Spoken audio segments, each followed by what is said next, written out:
Paano nga ba maglagay ng auto caption na katulad nito?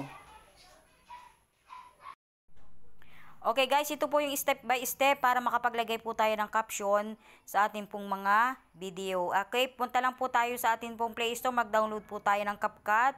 Ayan, yan po yung CapCut, may download na po ako, i-click na po natin. Punta po tayo dito sa New Project.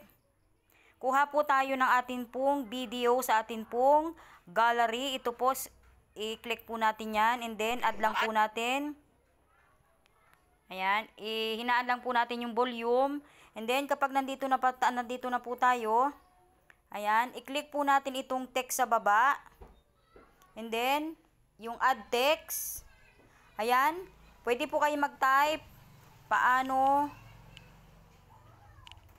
Ayan, i-type po natin maglagay ng caption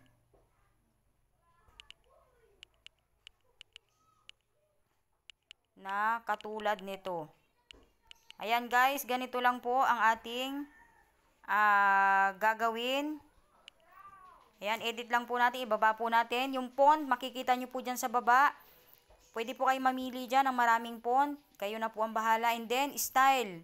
Ayan, pwede po kayo mamili dyan ng kulay kung gusto po ninyo ng kulay. Ayan, dito lang po sa effects. Pwede din po dito, mamili din po tayo ng kulay na atin pong ilalagay kung gusto po ninyo yung blue. Ayan, yung may pro po na nakalagay, wag po nating i-click yan dahil yan po ay may bayad. Yun na lang po tayo sa walang bayad guys. Ayan.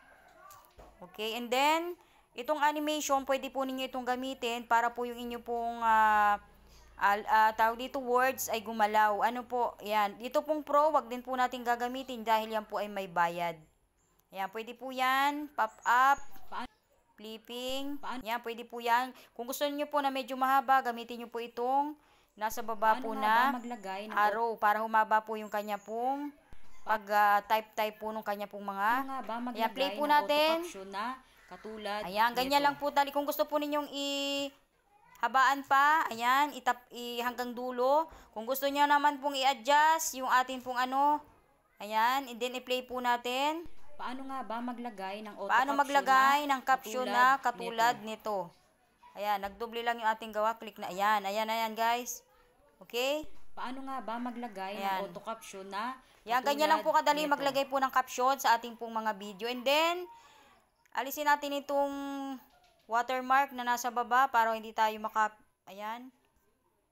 Wait lang. Alisin natin to guys ha.